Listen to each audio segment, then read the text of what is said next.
What's going on, everybody? This is Dusty Hanshaw. We're here at Independence Gym in South Scottsdale, Arizona, and just blasted out a little shoulder day.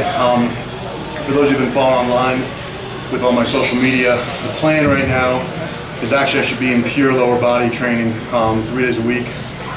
First week back in, had a little twinge in my adductor, kind of played around, avoided it. Second weekend, went back into full training mode, actually strained it just a hair, so decided it's time to be smart, try to make sure we're actually able to attack that. So taking an entire week away from training legs, which means I'm back on playing with the upper body, so figured let's grab some video of it. So started out today, one of my favorite warm-ups is the dumbbell lateral raises. What I do is I run the rack up, doing 5 straight sets, 10-pound jumps. So today I did 30s, 40s, 50s, 60s, and 70s, each for 10 reps. Once you get to 70, turn back around, 60, 50, 40, 30.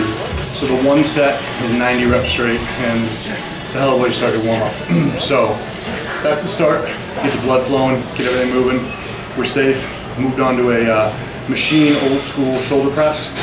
With that one, did sets of 8 to get warm, and then 1 true working set. With that set, it was the heaviest weight I could go, which was a stack plus 90 pounds.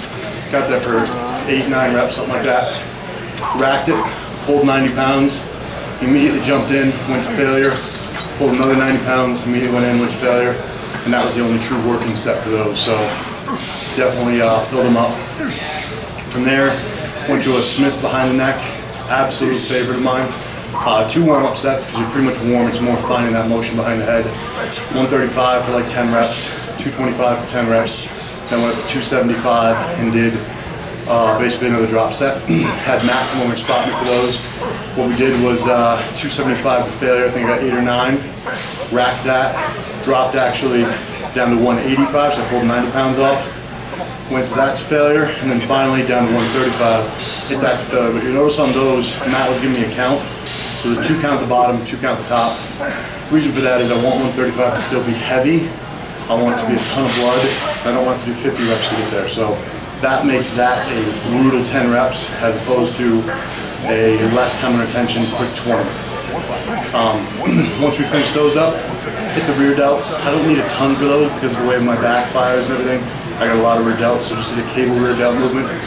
2 total sets there, both to failure. I did 15 reps, each with a 2 count at the basically the contraction. So bring it back, 1, 2, come back down, 15 reps. Once those were exhausting at 15, I immediately just blasted out as many as I could get. I believe I only got 5 or 6 blasted out, so 20 reps on those.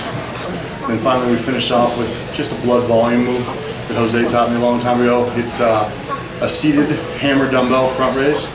Each one of those with a 1 count pause at the top, 10 reps. Once you get done with those 10, immediately go into a normal seated front raise. No pause at the top and actually a little swing off the bottom. 10 reps of those. Side laterals immediately after that with the same weight, 10 reps of those. Then leaning forward, hitting some rear delts, 10 reps of those. Key with that order is the majority of the work's on the front delt.